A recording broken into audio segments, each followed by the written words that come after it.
Good morning दोस्तों, कैसे हो आप लोग। माय नेम इज मुस्ताक और अब अपने करने जा रहे हैं क्लास 9 चैप्टर 1.5। आज की क्लास का चैप्टर 1.5 करने जा रहे हैं। कल अपनों ने किया था चैप्टर 1.4 जिसके अंदर अपनों ने सीखा था कि कोई भी नंबर लाइन के ऊपर रिप्रेजेंट कैसे किया जा सकता है। जैसे आपने जो एग्जाम्पल किए थे वो कौन से थे, वो थे बच्चों डेसिमल एक्सपेंशन के। ठीक है, तो उनको भी अपनों ने नंबर लाइन पे रिप्रेजेंट करना सीखा कि नहीं सीखा।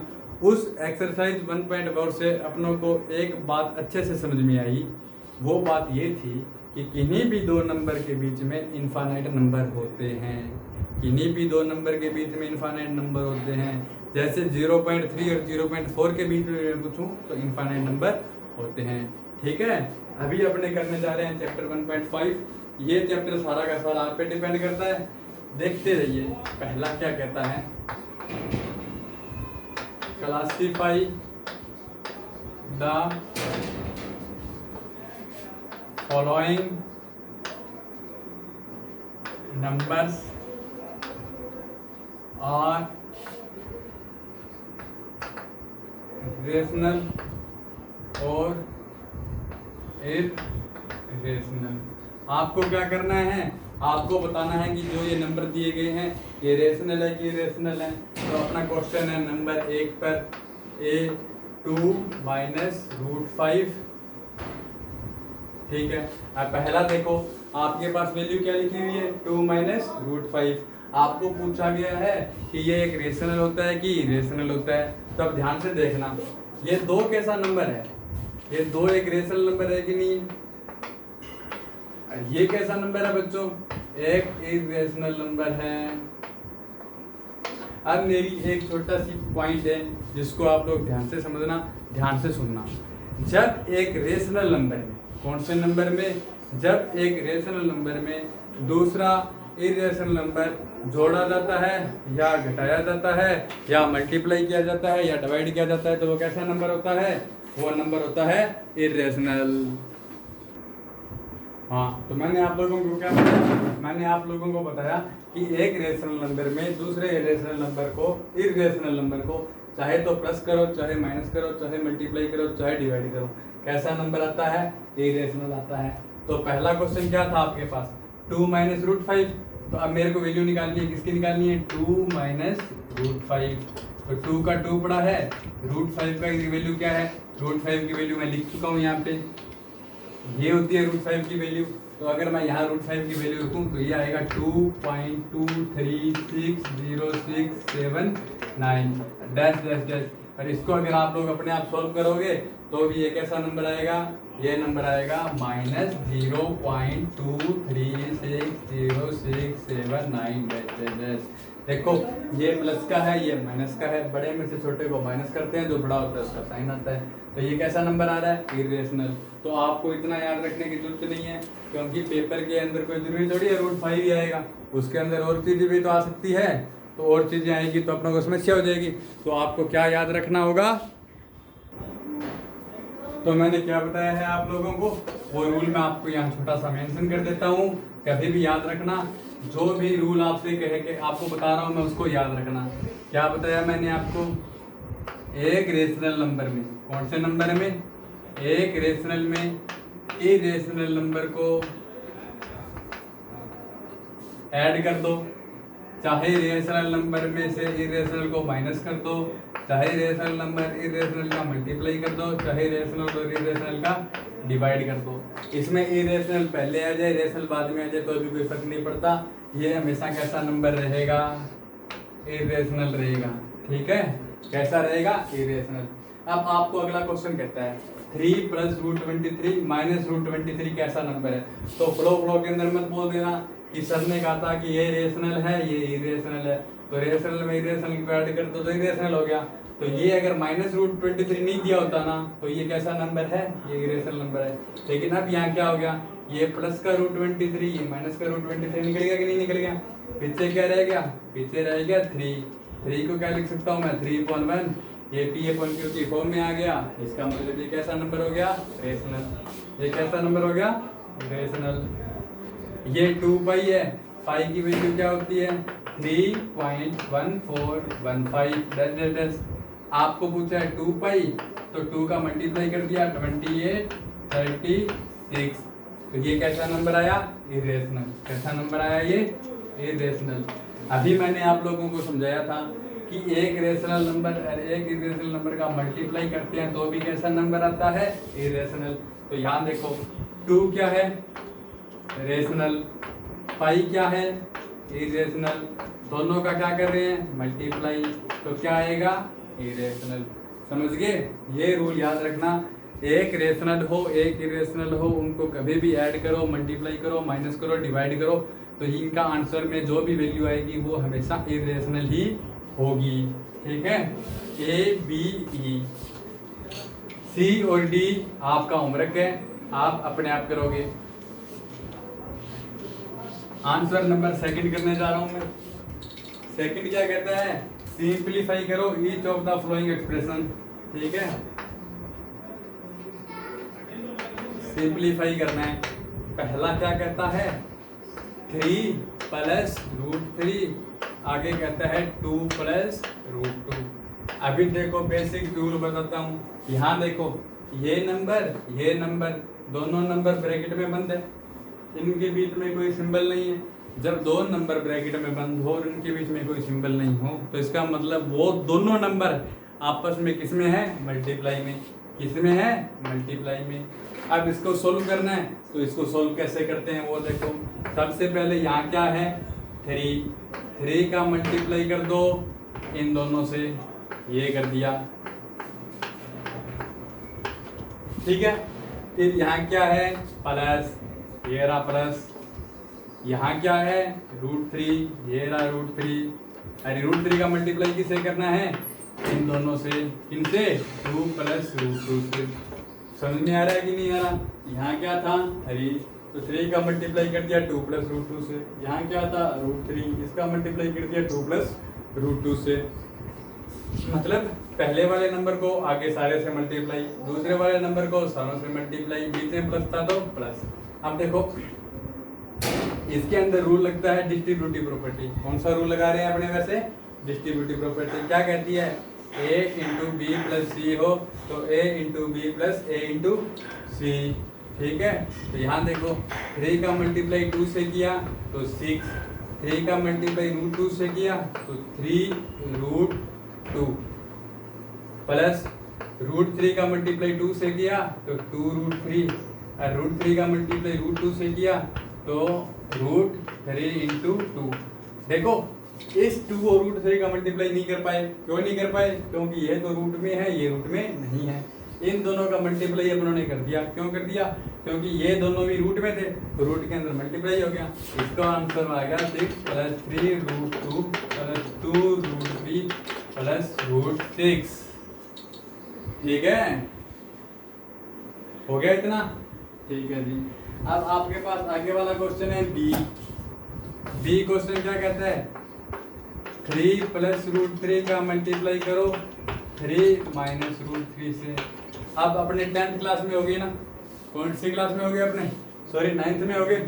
9th में हो गए तो अपने ऐसे नहीं करेंगे, जहाँ आइडेंटिटी लग रही है वहाँ आइडेंटिटी लगाएंगे। वैसे इसको एक तरीके से भी कर सकते हैं। कैसे? 3 का मल्टीप्लाई इन दोनों से 3 इंटू 3 माइनस √3 प्लस √3 का मल्टीप्लाई इन दोनों से 3 माइनस √3। मल्टीप्लाई करना है 3 इंटू 3 9, 3 इंटू √3 माइनस 3 √3। देखो ये प्लस का है ये माइनस का है तो कैसा नंबर आएगा? माइनस। प्लस √3 का मल्टीप्लाई 3 से 3 √3 का मल्टीप्लाई इस 3 से तो माइनस 3 इंटू 3 9। कितना आया? 9। अब देखो ये 9 ये आपस में कैंसिल आउट हो गया, ये रहेगा पीछे में -3। 9 माइनस 3 कितना होता है? 6। ऐसे नहीं करेंगे इस क्वेश्चन को। इसको कैसे करेंगे? अपने जानते हैं a² माइनस b² क्या होता है? a plus B a minus B. यहाँ क्या लिखा हुआ है आपके पास? आपको दिया है 3 प्लस √3 मल्टीप्लाई 3 माइनस √3। अब क्या करना है अपनों को? a plus B a minus B. अपना को करना है A square minus B square, तो ये हो गया 3 की स्क्वायर माइनस रूट 3 की स्क्वायर, 3 की स्क्वायर 9 माइनस रूट 3 की स्क्वायर 3, 9 में से 3 गए 6, कितना आ गया 6। आंसर सेम आ गया ना। जहां आइडेंटिटी लग रही होती है वहां आइडेंटिटी लगा के करना चाहिए, ठीक है। एग्जामिनर देखो आंसर तो सेम आ रहा है, ये 2 नंबर का क्वेश्चन है तो इसमें भी आपको 2 नंबर मिलेंगे, ये 2 नंबर का क्वेश्चन है इसमें भी आपको 2 नंबर मिलेंगे, पर एग्जामिनर के ऊपर गुड एक्सप्रेशन पड़ता है, ठीक है। तीसरा है बच्चों रूट 5 प्लस रूट 2 की स्क्वायर।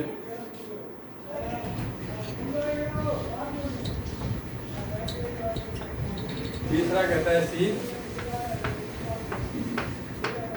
रूट 5 प्लस रूट 2 की होल स्क्वायर।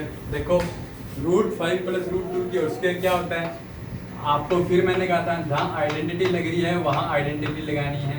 ए प्लस बी की होल स्क्वायर क्या होता है बच्चों, ए की square plus 2ab plus B की स्क्वायर, ए की square plus 2ab plus B की स्क्वायर। यहाँ ये अगर मैं ए ले लूँ ये बी ले लूँ तो क्या बन गया, ए की स्क्वायर यानी कि रूट 5 की स्क्वायर प्लस बी की स्क्वायर यानी कि रूट 2 की स्क्वायर प्लस 2ab। ए कितना है रूट 5, बी कितना है रूट 2। हो गया कि नहीं हो गया इतना, ए की स्क्वायर ए, बी की स्क्वायर बी प्लस 2ab। यहाँ देखो रूट 5 की स्क्वायर 5, रूट 2 की स्क्वायर 2 प्लस 2 रूट 10। अब एक आप लोगों को बताओ एक छोटी सी बात ये कह रहा है कि यहाँ आप लोगों को ये कह रहा है कि यहाँ रूट 5 की स्क्वायर 5 और रूट 2 की स्क्वायर 2 क्यों हुआ। अगर किसी बच्चे को नहीं पता तो यहाँ देख लीजिए, 5 को रूट का मतलब क्या होता है 5 की पावर 1/2, इसकी क्या है स्क्वायर। जब पावर की पावर होती है तो दोनों पावर का क्या होता है आपस में मल्टीप्लाई, तो 1/2 इंटू 2, 2 से 2 गया 5 की पावर 1 5, ठीक है ओके।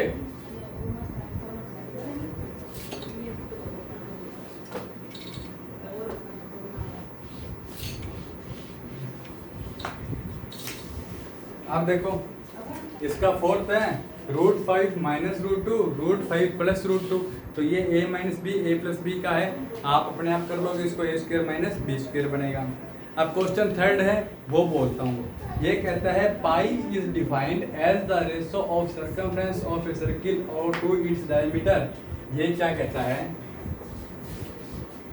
थर्ड क्या कहता है, ये क्या कहता है, जैसे सर्कमफ्रेंस कितनी होती है सर्किल की, circumference of a circle equal to क्या होता है 2 पाई आर, होता है कि नहीं होता। यहाँ देखो सर्कमफ्रेंस ऑफ सर्किल को वो कहता है कितना ले लो सी ले लो, कितना ले लो सी। यहाँ इसको लिख सकता हूँ मैं पाई इंटू 2r, लिख सकता हूँ कि नहीं लिख सकता, ठीक है। यहाँ लिखता है सी, यहाँ लिखता है 2 इंटू आर, रेडियस का डबल आर क्या होता है बच्चों, रेडियस का डबल क्या हो गया डायमीटर, क्या हो गया डायमीटर। और ये कहता है डायमीटर को लिख लो डी से, किससे लिख लो डी से, तो यहाँ से पाई की वैल्यू क्या आ गई सी अपॉन डी, क्या आ गई पाई की वैल्यू सी अपॉन डी। तो आपका क्वेश्चन क्या कहता है, pi is defined as the ratio of circumference of a circle to its diameter that is pi equal to c/2। This seems to contradict the fact that pi is irrational. How will you resolve this contradiction? अब इसको मैं आपको बहुत बार बोल के बता चुका हूँ। ये कहता है यहाँ से देखो तो पाई कितना आया c, अरे d के रेशो के रूप में। ये कह रहा है पाई क्या आ गया p/q की फॉर्म में आ गया, तो इसका मतलब पाई क्या होना चाहिए रेशनल, लेकिन पाई तो क्या होता है इरेशनल नंबर होता है।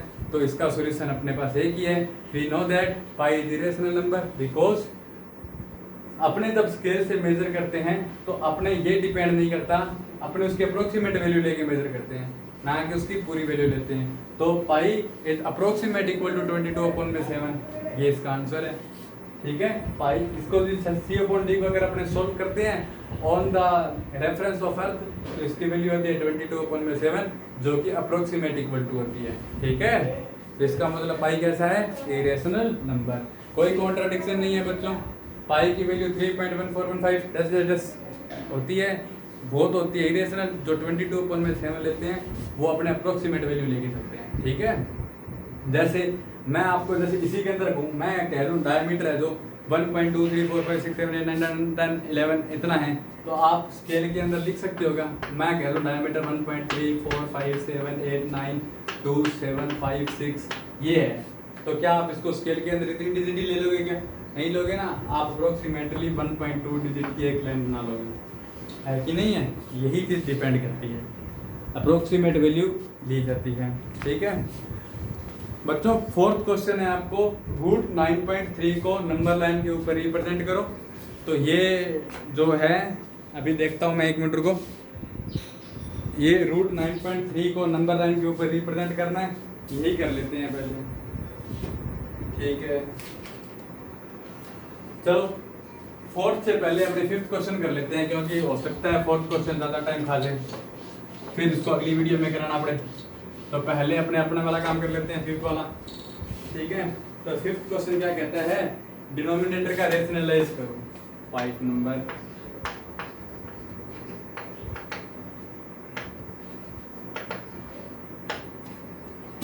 पहला क्या कहता है,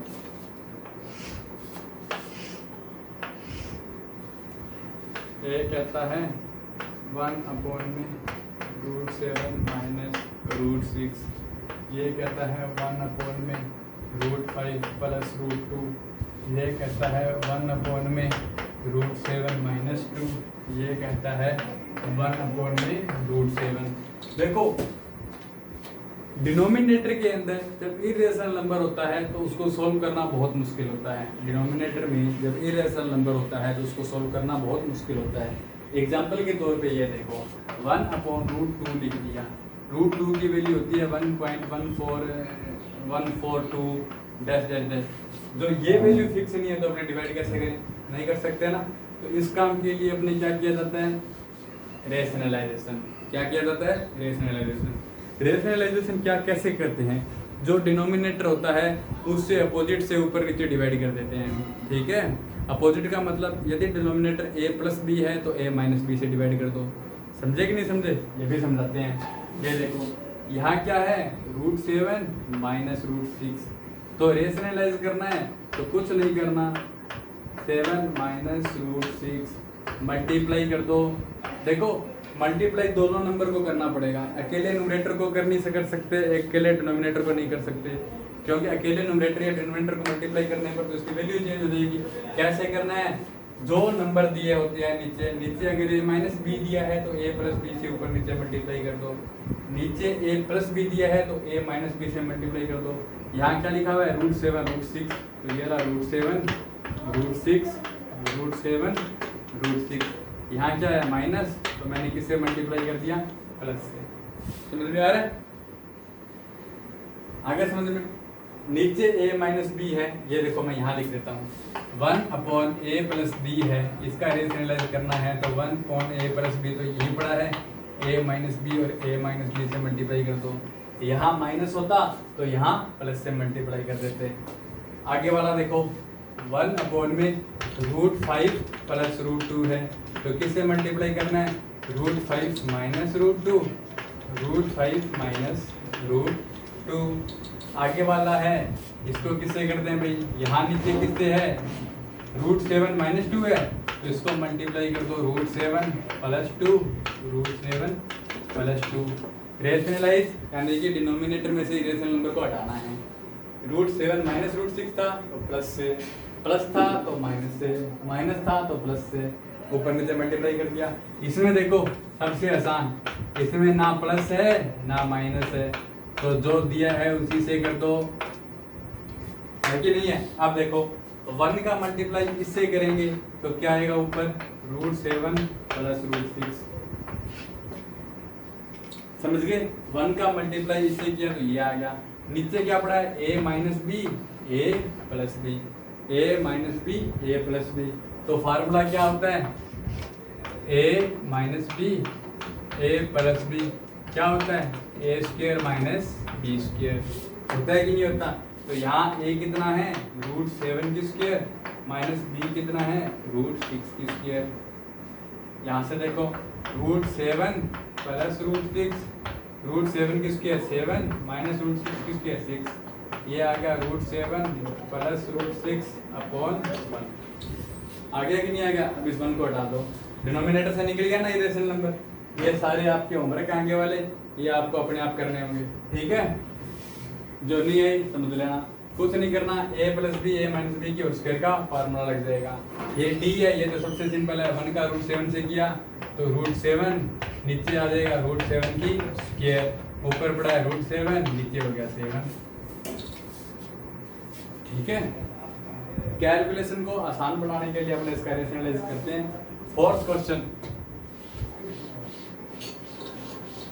आप करते हैं अपने फोर्थ क्वेश्चन। फोर्थ क्वेश्चन कहता है रूट 9.3 को नंबर लाइन पे रिप्रेजेंट करो। रूट 9.3 को नंबर लाइन पे रिप्रेजेंट कीजिए। हाँ जी बच्चों, आपको क्या करना है इस क्वेश्चन के अंदर? इस क्वेश्चन के अंदर रूट 9.3 को नंबर लाइन के ऊपर रिप्रेजेंट करना है। तो ये मैं पहले 2 मिनट वीडियो पॉज करके इसको कर चुका हूँ ताकि टाइम बच जाए, नहीं तो वीडियो लेंथी हो जाएगी, ठीक है? अब देखो कैसे किया है इसको। इसको करने के लिए सबसे पहले मैंने क्या किया, यहाँ मैं एक रफ डायग्राम बनाते रह रहा हूँ यहाँ पास में, वो आप देखते रहना। सबसे पहले मैंने क्या मैंने किया ए बी एक लाइन खींची। कितने की लाइन बनाई ए बी को? 9.3 की। ए बी लाइन कितने की बनाई बच्चों? 9.3 की। पहला स्टेप समझ में आ गया। फर्स्ट स्टेप क्या किया? ए बी बनाई 9.3। स्टेप नंबर सेकेंड, अब क्या करना है? बी को सी तक 1 यूनिट बढ़ाना है। बी को सी तक 1 यूनिट बढ़ाना है। बढ़ा दिया। ये अगर 9.3 सेमी है तो इसको मैंने बना दिया 1 सेंटीमीटर। बना दिया कि नहीं बना दिया? इसको बनाते ही मेरे पास ए सी कितना हो गया? 10.3 हो गया कि नहीं हो गया? ए सी कितना हो गया बच्चों? 10.3। अब मेरे को क्या करना है? मेरे को करना है बाइसेक्ट करना है। किसको बाइसेक्ट करना है? ए सी को। ए सी को बाइसेक्ट कैसे करते हैं? कंपास को आधे से ज़्यादा खोलना है, नोक को ए पे रखना है, एक आर्क लगाना है, एक नीचे लगाना है, फिर एक यहाँ रख के यहाँ लगाना है, यहाँ लगाना है। मतलब ए सी को बाइसेक्ट कर दिया आप लोगों ने। ये बाइसेक्ट करने वाला है, ये तो आप पहले भी सीख चुके हो छोटी क्लासों में भी। कैसे करते हैं? प्रकार को आधे से ज़्यादा खोलते हैं, नोक को ए पे रखते हैं, एक आर्क ऊपर एक नीचे, फिर उसी नोक को सी पे रख के एक आर्क ऊपर एक नीचे। तो आ गया। ये इसको जहाँ इंटरसेक्ट कर रहा है इस पॉइंट का नाम दे दिया मैंने ओ। क्या नाम दे दिया इसका? ओ। ये लाइन ही टेढ़ी गई है यार, इसको थोड़ा सीधा कर देते हैं।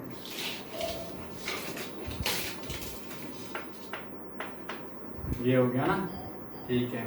अब देखो ए सी मेरे पास पूरी लाइन आ गया, ओ मेरे पास इसका मिड पॉइंट आ गया, क्योंकि अपनों ने इस लाइन को बाइसेक्ट किया है। अब मैंने क्या किया?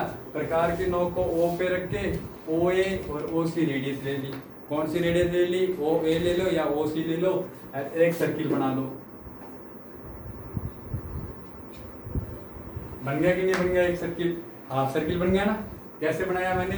तीसरा स्टेप, रेडियस ली थी ओ ए या ओ सी। ओ ए या ओ सी में से कोई एक रेडियस ले लिया, एक हाफ सर्किल बना दिया। फोर्थ पॉइंट क्या कहता है? बी पे 90 डिग्री का एंगल बना दो। तो ये बना दिया बी पे 90 डिग्री का एंगल। आपको कंपास से बनाना है। फिर इस पॉइंट डी को किससे मिला दो? ओ से। ओ डी को ज्वाइन कर दो, ठीक है। और ये जो आपके पास बी डी आया है, ये बी डी किसके इक्वल है? रूट 9.3 के। किसके इक्वल है? रूट 9.3 के। ये आप रेडियस लेके अगर एक सर्किल बनाना चाहो, बी डी रेडियस लेके सर्किल बनाना चाहो तो ये बन जाएगा। इसको रफ करके एक बार और बता दूंगा, दोबारा सुन लो कैसे किया। सबसे पहले ए बी लाइन बनाई, इस बड़े डायग्राम में देखो, सबसे पहले ए बी लाइन बनाई 9.3 की। फिर क्या किया? बाइसेक्ट की। इसके बाद में क्या किया? बी सी बनाया 1 यूनिट, तो बी सी को बना दिया 1 यूनिट का। फिर बाइसेक्ट कर दिया ए सी को, कर दिया ओ पे काट रहे हैं। फिर रेडियस ले ली अपनों ने, ओ या ओ सी की रेडियस ले ली और एक हाफ सर्किल बना दिया। ये बना दिया भाई हाफ सर्किल। बन गया कि नहीं बन गया? हाफ सर्किल बनने के बाद क्या किया? एंगल बी 90 डिग्री बना दिया। तो ये बना के लिए बना एंगल बी 90 डिग्री। फिर क्या किया, ज्वाइन कर दिया ओ डी को, ओ को डी से ज्वाइन कर दिया, ठीक है। और ये जो मेरे पास बी डी आया है, क्या आया है, बी डी, ये किसके इक्वल है, √9.3 के। किसके इक्वल है बच्चों, √9.3 के। उसके बाद क्या किया, रेडियस ले बी डी और इसको बना दिया ई तक। मेरे कहने का मतलब है बी यदि 0 है, सी 1 पे है, तो ई कितने पे होगा, √9.3 पे होगा। अब देखो इसका प्रूफ, पता भी तो होना चाहिए ना कि बी डी √9.3 है भी कि नहीं है। प्रूफ करने के लिए मैंने क्या किया, मैंने ट्राइंगल लिया ओ बी डी। कौन सा ट्राइंगल लिया, ओ बी डी। ये एक राइट एंगल ट्राइंगल है कि नहीं है, ये रहा ट्राइंगल ओ बी डी, ये एक राइट एंगल ट्राइंगल है कि नहीं है। तो राइट एंगल ट्राइंगल के अंदर क्या होता है, हाइपोटेनस की स्क्वायर इक्वल टू बेस की square plus perpendicular square. Hypotenuse कितना है, ओ डी का स्क्वायर, बेस कितना है, ओ बी का, परपेंडिकुलर कितना है, बी डी का। ओ डी कितना है मेरे पास, 10.3 अपॉन में 2 की होल स्क्वायर। क्यों आया, क्योंकि ओ सी कितना है, पूरा कितना है 10.3, ये इसकी रेडियस है, तो रेडियस कितने होता है, पूरे का आधा होता है कि नहीं होता, तो 10.3 का आधा कितना है, 10.3.2, तो ये भी रेडियस है और ओडी भी तो रेडियस ही है एक सर्किल की। तो ओडी कितना आया मेरे पास, यहाँ लिख देता हूँ 10.3 अपॉन में 2। ओडी कितना आ गया, 10.3 अपॉन में 2।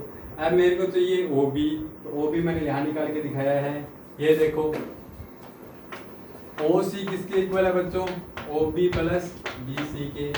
ओ सी किसके इक्वल है, O B plus B C के। मेरे को चाहिए ओ पी, ओ सी अभी अपनों ने निकाला है 10.3 अपॉन 2 और बी सी कितना है 1, जो इधर आके माइनस का हो गया। तो इसको सोल्व किया तो ओ बी कितना आ गया 8.3 अपॉन 2, 8.3 अपॉन 2। अब देखो आपके पास ओ डी भी है, ओ बी भी है, ये इधर आ जाएगा माइनस का हो गया, ये 2 की स्क्वायर 4, 2 की स्क्वायर 4 का एलसीएम ले लिया, ऊपर ए स्क्वायर माइनस बी स्क्वायर का फार्मूला बन गया, ए plus B A minus B, और इसको आपस में काट दिया, बी डी कितना आ गया √9.3। इसी के साथ चैप्टर 1.5 खत्म होता है। आपको अगर कोई डाउट है तो कल वाले वीडियो के अंदर ये दोबारा बता दिया जाएगा। चैनल को लाइक कीजिए, सब्सक्राइब कीजिए और कमेंट कीजिए। बाय, टाटा।